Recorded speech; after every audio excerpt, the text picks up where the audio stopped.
Dear students of BCom first year, the second semester, now let us discuss the second poem, Sonnet to Pain, written by Annie Blanchard. In the earlier session, we discussed the poem Silence. There we came to know some information about the poet Mariana Moore, and we read and interpreted the poem, and we also discussed about the qualities of superior people there. So now let us try to know the poet of this poem to pain, Annie Blanchard, and also we have to know what are the literary contributions made by Annie Blanchard, and also we have to know the theme of the poem or understand the theme of the poem, interpret the different ways of the meaning of the poem. So let us know first something about the poet. Annie Blanchard, a British romantic poet in late 18th century and in early 19th century. Annie Blanchard ಒಬ್ಬ British romantic poet. 18th ಸೆಂಚುರಿಯ ಕೊನೆಗೆ ಮತ್ತು 19th ಸೆಂಚುರಿಯ ಆರಂಭದಲ್ಲಿ ಅತಿ ಹೆಚ್ಚು ಪ್ರಾಧಾನ್ಯತೆಯನ್ನು ಪಡೆದಿದ್ದಂಥ ಕವಿಯವಳು. Her literary contributions are anthology of poems, midnight reflections and other poems. ಅವಳ ಕಾಂಟ್ರಿಬ್ಯೂಷನ್ನಲ್ಲಿ ಒಂದು poetic contribution ಅಂದರೆ midnight reflections and other poems ಅಂತ ಒಂದು collection of poems, and 2 editions of this book var published. ಇದು ಎಷ್ಟು ಫೇಮಸ್ ಆಯಿತು ಅಂದರೆ ವೆರಿ ಕ್ವಿಕ್ಲಿ 2 ಎಡಿಷನ್ಸ್, ಈ ಪುಸ್ತಕದ 2 ಎಡಿಷನ್ಸ್ಗಳು ಪಬ್ಲಿಷ್ ಆದವು. Her themes, forms and style are neo classical.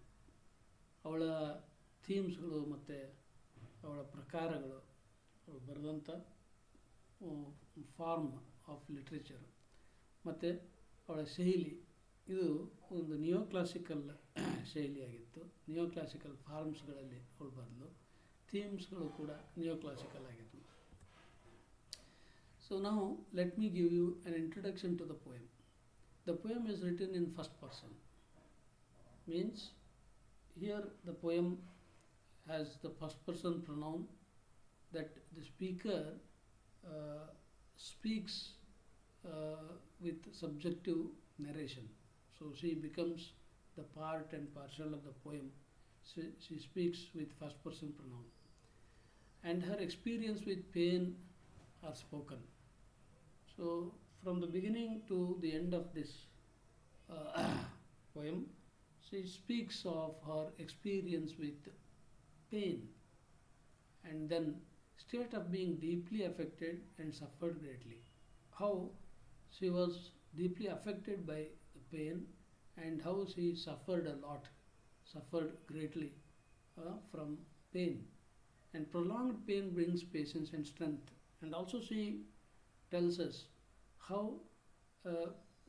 pain that remains for a longer time makes us to learn patience and strength, that makes us to learn to have patience and strength to encounter it, to face it. And also she learned to endure pain with stoicism. So later, after a long time, she would learn how to endure that pain, how to tolerate that pain with stoicism. Means it is not a happy thing to undergo pain, but still without any partiality, without any aversion, she endures that pain with stoicism. So this is how we can introduce this poem. ಈ ಪೊಯಮ್ನ first person ಪ್ರೊನೌನ್ನೊಂದಿಗೆ ಇವಳು ಹೇಳ್ತಾ ಹೋಗ್ತಾಳೆ. ಇಲ್ಲಿ ಪೊಯಮ್ಮಿನ ಒಳಗೆ speaker ತಾನೇ ಮಾತಾಡ್ತಾ ಇದ್ದಾಳೆ, first person pronoun ಉಪಯೋಗಿಸಿ. ಇನ್ನು ಅವಳ ಈ ಪೇನಿನೊಂದಿನ ಎಕ್ಸ್ಪೀರಿಯನ್ಸನ್ನು ಇಡೀ ಈ ಪೊಯಮ್ಮಿನ ತುಂಬ ಹೇಳ್ತಾಳೆ. ಮತ್ತು ಹೆಂಗೆ ಆ ಪೇನ್ನಿಂದ ಇವಳು ತುಂಬ ಡೀಪ್ಲಿ ಅಫೆಕ್ಟೆಡ್ ಆಗಿದ್ಲು ಮತ್ತು ಎಷ್ಟು ಸಫರ್ ಆಗಿದ್ಲು ಅನ್ನೋದನ್ನ ಹೇಳ್ತಾಳೆ. ಮತ್ತು ಅದ್ರ ಜೊತೆಗೆ ಯಾವುದೇ ಒಂದು ಪೇನು ಭಾಳಷ್ಟು ಕಾಲ ನಮ್ಮನ್ನು ಕಾಡ್ತಾ ಇದ್ದರೆ ಹೆಂಗೆ ಅದು ನಮಗೆ ಪೇಷನ್ಸು ಮತ್ತು ಸ್ಟ್ರೆಂತನ್ನು ಕಲಿಸಿಕೊಡ್ತೈತಿ ಅಂತಲೂ ಹೇಳ್ತಾಳೆ. ಮತ್ತು ಕೊನೆಗೆ ಈ ಪೇನನ್ನು ಸ್ಟಾಯಿಕ್ ಆ್ಯಟಿಟ್ಯೂಡ್ನೊಂದಿಗೆ, ಅಂದರೆ ಗುಡ್ ಆರ್ ಬ್ಯಾಡ್, ಹ್ಯಾಪಿ ಆರ್ ಜಾಯ್ ಆರ್ ಸಾರೋ ಎಲ್ಲದನ್ನು ಒಂದೇ ದೃಷ್ಟಿಕೋನದಿಂದ ಸ್ವೀಕರಿಸುವಂಥ ಗುಣ ಹೆಂಗೆ ಇದನ್ನು ಟಾಲರೇಟ್ ಮಾಡೋದರಲ್ಲಿ ನಮಗೆ ಬರುತ್ತೆ, ಕಲಿತೇವೆ ನಾವು ಅಂತ ಹೇಳ್ತಾರೆ. So this is all there in this poem Sonnet to Pain. So let us see the content of the poem. With the text of the poem, let me explain. Yes, I know thee well. Too long hast thou been my attendant, yet I like thee not. ಹೌದೌದು, I know the well, ನೀನು ನನಗೆ ತುಂಬ ಚೆನ್ನಾಗಿ ಗೊತ್ತು. ಯಾಕೆಂದರೆ two long ಎಷ್ಟು bean ಮೈ attendant, ಭಾಳ ಕಾಲದಿಂದ ನೀನು ನನ್ನೊಂದಿಗೆ ಇದೆಯಾ, ಹಾಗಾಗಿ ನೀನು ನನಗೆ ತುಂಬ ಚೆನ್ನಾಗಿ ಗೊತ್ತು. ಎಟ್ ಐ ಲೈಕ್ ದಿ ನಾಟ್, ಆದರೂ ನಿನ್ನನ್ನು ನಾನು ಇಷ್ಟಪಡಲ್ಲ, ನೀನು ಮಾತ್ರ ನನ್ನೊಂದಿಗೆ ಭಾಳ ಕಾಲದಿಂದ ಇದೆಯಾ. So speaker here indirectly tells us that speaker is very much familiar with pain. For a long time, pain has been her attendant. Though she doesn't like pain's accompaniment, she has tolerated it. ಅವಳಿಗೆ ಆ pain ಅವಳೊಂದಿಗಿರೋದು ಇಷ್ಟ ಇಲ್ಲ ನಿಜ, ಆದರೆ ಆ ಪೇನಿನ ಅಕಂಪನಿಮೆಂಟನ್ನು ಅವಳು ಸಹಿಸ್ಕೊಂಡಿದ್ದಾಳೆ. Though habit has accustomed me to feel with suffering less acute thy presence now. ಭಾಳ ಕಾಲದಿಂದ ನೀನು ನನ್ನೊಂದಿಗೆ ಇದ್ದು ನಿನ್ನನ್ನು ಹೆಂಗೆ ಸಹಿಸ್ಕೊಳೋದು ಅಂತ ನೀನೇ ನನಗೆ ಕಲಿಸ್ಬಿಟ್ಟಿದೆಯಾ. The speaker says that she has learn to bear calmness and sigh would relieve her from pain. ಮುಂದೆ ಹೇಳ್ತಾಳೆ, with suffering less acute thy presence now. ಈಗ ನೀನು ಮೊದಲಿನಷ್ಟು ತೀವ್ರವಾಗಿ ನನ್ನನ್ನು ನೋಯಿಸ್ತಾ ಇಲ್ಲ. ಭಾಳ ಕಾಲ ಆದಮೇಲೆ ನೀನು ಮೊದಲಿನಷ್ಟು ತೀವ್ರವಾಗಿ ನನ್ನನ್ನು ನೋಯಿಸ್ತಾ ಇಲ್ಲ. With suffering less acute thy presence now then I did once, nor is the time for God when I have met thy terrors with a tear. ಹಾಗಂತ ನೀನು ನನಗೆ ಎಷ್ಟು ನೋವು ಕೊಟ್ಟಿದೆಯಾ, ಎಷ್ಟು ಕಣ್ಣೀರು ಬರೆಸಿದೆಯಾ, ಎಷ್ಟು ಹೆದರಿಸಿದೆಯಾ, ಭಯಗೊಳಿಸಿದೆಯಾ, ಅದ್ಯಾವುದನ್ನು ನಾನು ಮರೆಯೋಕ್ಕಾಗಿಲ್ಲ. When I have met thy terrors with a tear, ನಿನ್ನ ಈ ಭಯಾನಕವಾದ ನೋವನ್ನು ನಾನು ಕಣ್ಣೀರಿನಿಂದ ಅನುಭವಿಸಿದ್ದೀನಿ, ಅದ್ಯಾವುದನ್ನು ನಾನು ಮರೆಯೋಕ್ಕೆ ಸಾಧ್ಯ ಇಲ್ಲ. But now I have learned to bear thy frowns severe. After a long time, you being my attendant, I have learned how to tolerate you, how to tolerate your anger, how to tolerate your frowns, severe frowns, with calmness and almost without sigh. See, I have learned now to tolerate you with calmness and without sigh, would relieve you from the pain. I have learned at resignation's shrine to kneel. ಮೊದಲು ನನಗೆ ಇಂಥವುಗಳಿಗೆಲ್ಲ ಹೇಗೆ ಹೊಂದಿಕೊಳ್ಳೋದು ಅಂತ ಗೊತ್ತಾಗ್ತಿರಲಿಲ್ಲ. ಆದರೆ ನೀನು ಭಾಳಷ್ಟು ಕಾಲದಿಂದ ನನ್ನೊಂದಿಗೆ ಇದ್ದು ನಾನು I have learned at resignation shrine to kneel, ಒಂದು ತಾಳ್ಮೆ ಮತ್ತು ಅದನ್ನು ಸಹಿಸಿಕೊಳ್ಳುವಂಥ ಗುಣನ ನೀನು ನನಗೆ ತಂದು ಕೊಟ್ಟಿದೆಯಾ, ಅದಕ್ಕೆ ನಾನು ಸರೆಂಡರ್ ಆಗಿದ್ದೀನಿ. And now no more a tear shall dim my eye. ಆದರೆ ಈಗ ನನ್ನ ಕಣ್ಣಿನಲ್ಲಿ ಯಾವತ್ತೂ ನೀರೇ ಬರಲ್ಲ. No tears in our eyes due to pain. ಆದರೆ ಆರಂಭದಲ್ಲಿ ನೀನು ನನ್ನ ಕಣ್ಣಲ್ಲಿ ನೀರು ತುಂಬುತ್ತಿದ್ದೆ, ನನಗೆ ಭಯ ಹುಟ್ಟಿಸ್ತಿದ್ದೆ.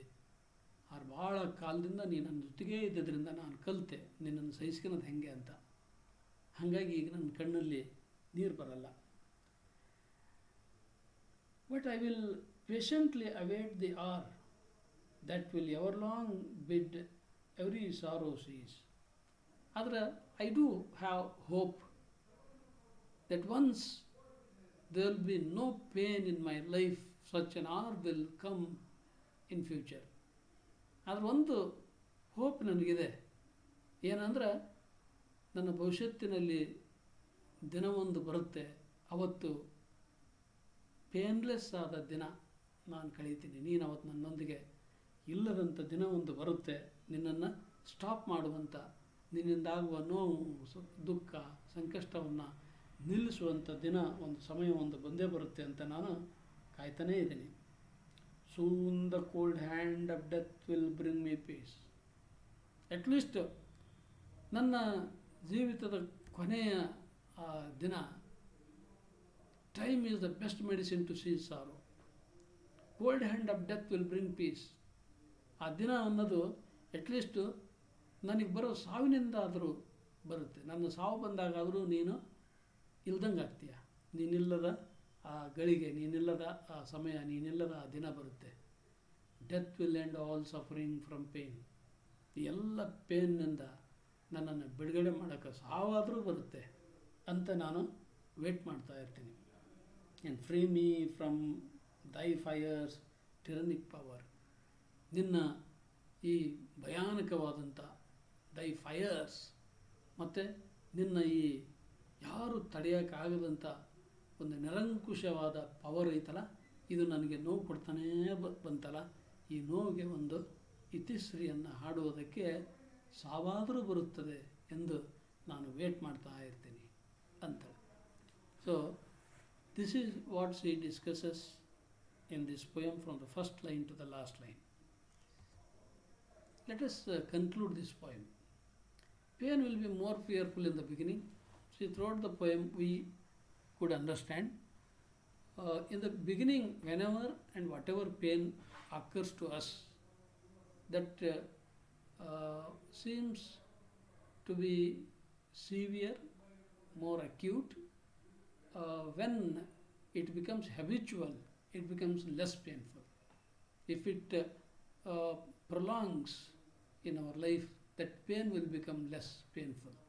ಅಂದರೆ ಯಾವುದೇ ಒಂದು ನೋವು ನಮ್ಮ ಜೀವನದಲ್ಲಿ ಮೊದಲು ಬಂದಾಗ ಅದು ತುಂಬಾ ಭಯಾನಕ, ತುಂಬಾ ನೋವುದಾಯಕವಾಗಿರುತ್ತೆ.